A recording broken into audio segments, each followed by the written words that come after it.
তোমাদের হিংসা হয় কেন? আবার তোমার ভালো না লাগে, তোমাকে টাকা দিতে হবে না হুজুরের হাতে। কে দিতে বলেছে? তোমার কাছে টাকা চাই? দাও আমার হাতে 10টা টাকা দাও। চাই নাকি? ওরা কি ভিক্ষুকের বাচ্চা?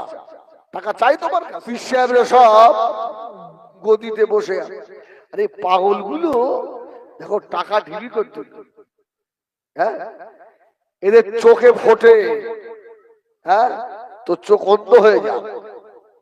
হ্যাঁ তুই যদি সারাদিন গদি পেতে বসে থাকিস, টাকা দেওয়া দূরের কথা, জুতোটা খুলেও তোর হাতে দেবে না।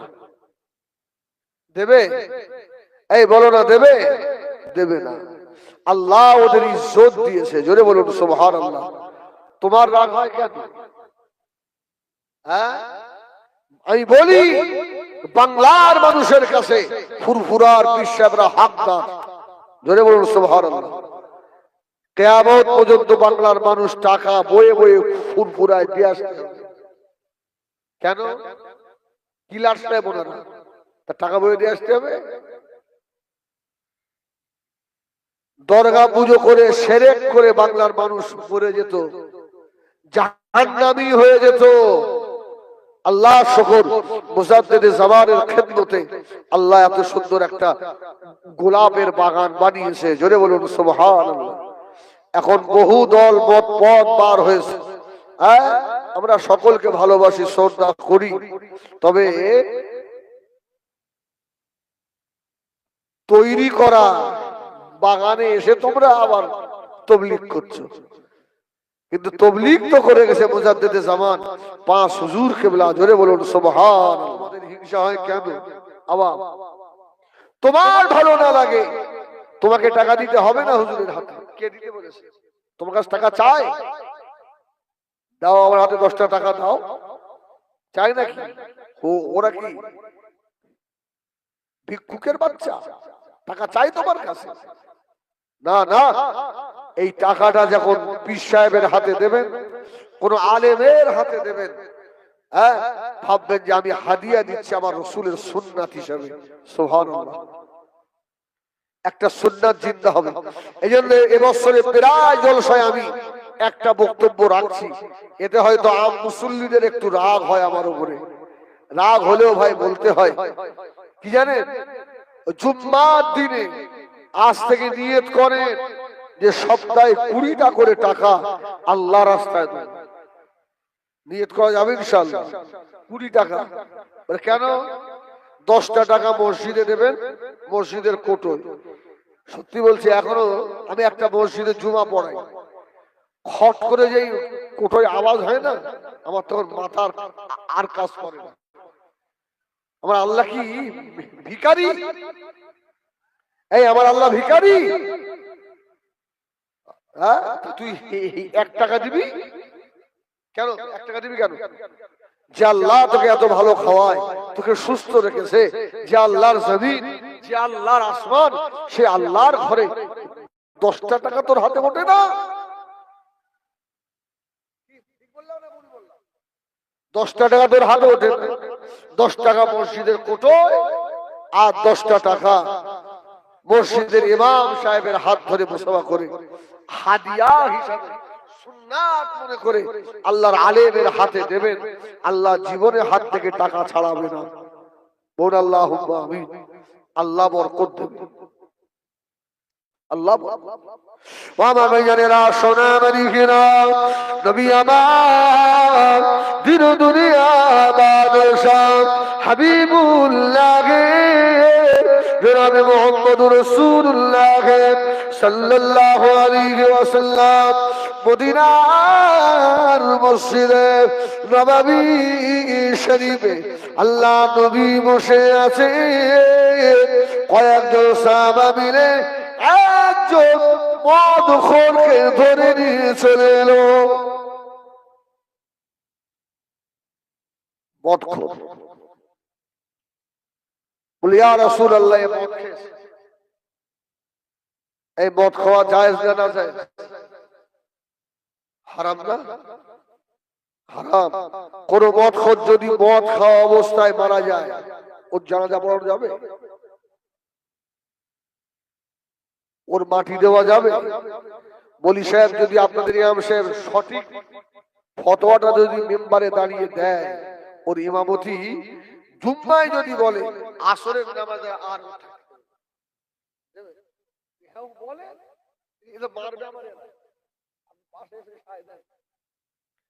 জুম্মায় যদি হক কথা বলে আসরের ইমামতি থাকবে না।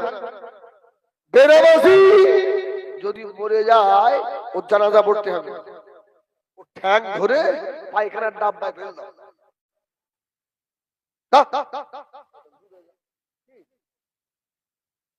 এখন এই কথাটা যদি ইমাম সাহেব বলে, ও চাকরি থাকবে?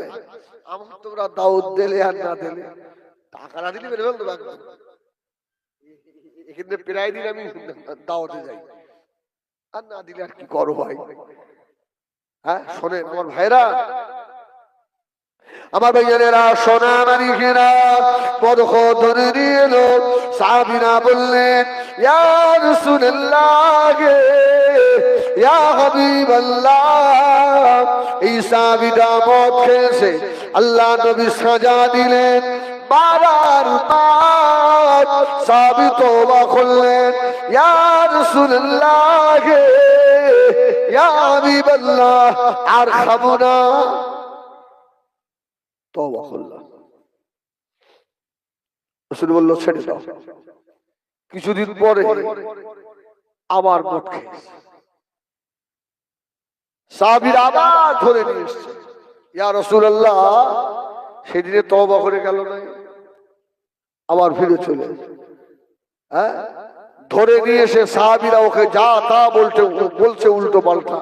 আমার রাসূল বললেন, খবরদার, আমার ওই মদখোর সাহাবীটাকে হয়তো খেয়ে ফেলেছে, ওকে উল্টো পাল্টা বলো না। ওই সাহাবীটা আমার জান্নাতি সাহাবী। কেউ জোরে বলে না, ওটা আমার জান্নাতি সাহাবী। 5 ওয়াক্ত নামাজ পড়ে কোটি কোটি টাকার লোনের সুদ খেয়ে বেড়াচ্ছে, এ ভালো? কি বলে না? 40 বড় যদি হজ করে, ও থেকে আমাদের গ্রামে আব্দুল সত্তার গরিব মানুষ জল কেটে খায়, হারাম খায় না। ওই হাজী সাহেবের থেকে এই জল খাটা মানুষটা আল্লাহ দরবারে বেশি প্রিয়।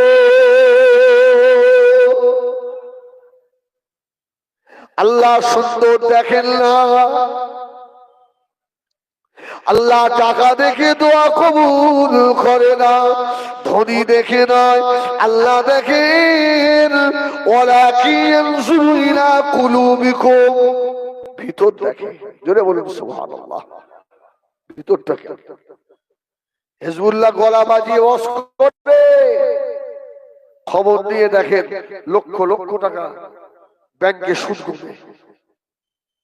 কি হবে তো চিল্লানি? হিজবুল্লাহ তো চিল্লে লাভ কি?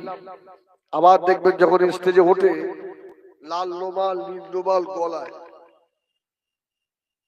মাথা ভরে বাবার এসে রঙি রঙের টুপি, মাথা ঘোরালে চিকমিক করে। আমি আগে বলেছি না প্লাস্টিকের ভুল?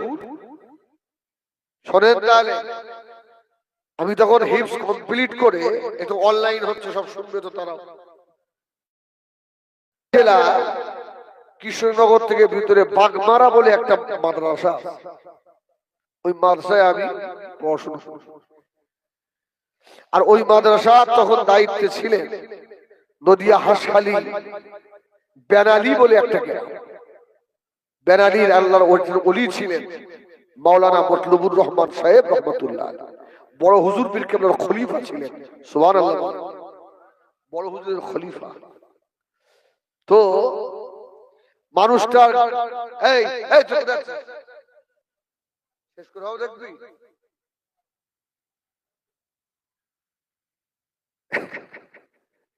একদম তাড়াতাড়ি চলে আয়, কোথাও যাস না। এটা তকবীর দেন না, নারায়ে তাকবীর, জোরে দেন নারায়ে তাকবীর। এই আল্লাহর ওলি কাকে বলে? একদম হালকা পাতলা মানুষ, গায়ে 5 কেজিও গোশ নেই, একটা থলের ব্যাগ হাতে আর গোল জামা গুটিয়ে গুটিয়ে সেই কোমর পর্যন্ত উঠে গেছে, স্প্রিন্ট করে। আমাদের মাদ্রাসার মিটিং হবে, তখন তো অল্প বয়স আমার, তো মাদ্রাসার দোতলায় বসে আছি আমি, আমার তখন হিপস কমপ্লিট হয়ে গেছে। তা ছাত্ররা বলছে পীর সাহেব আসছে, পীর সাহেব, পীর সাহেব।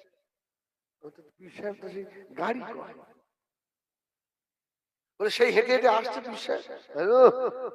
আমাদের পীরগা গাড়ি আছে, কিরাম পীর হেঁটে হেঁটে আসে। আল্লাহু আকবার।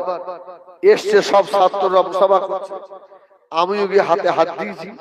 আমাকে বলছে বাবা মানুষ না চিনে মন্তব্য করো না। সুবহানাল্লাহ বলে।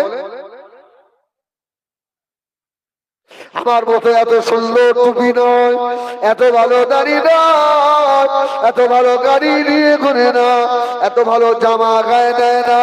ওরা আল্লাহ পাগল, ওরা দুনিয়া পাগল নয়।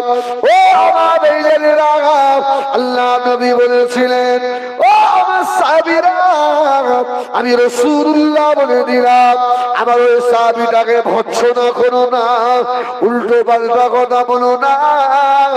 আমার সাহাবীটা হলো আল্লাহ পাকের জান্নাতি সাহাবী, জনে বলো। সাহাবীরা বলছে ইয়া রাসূলুল্লাহ, ওর তো তেমন নামাজ নেই, তেমন ইবাদত নেই। ইয়া রাসূলুল্লাহ, ইয়া হাবিবাল্লাহ, ও তেমন জিকির আজকার করে না, ও তত বেশি কোরআন শরীফ তেলাওয়াত করে না, মদিনার মসজিদে নববী শরীফে অত বেশি নামাজও পড়তে আসে না। আর আপনি বললেন সাহাবীটা জান্নাত। আল্লাহ নবী জবাব দিয়েছিলেন ও আমার সাহাবীরা, বাবারা শুনে রাখো, শুধু জান্নাতি নয়, আমার ওই সাহাবীর ভিতরে এমন একটা আমল আছে যে আমলটা আমার আবু বকর উমরের ভিতরে সে আমল নাই। জোরে বলে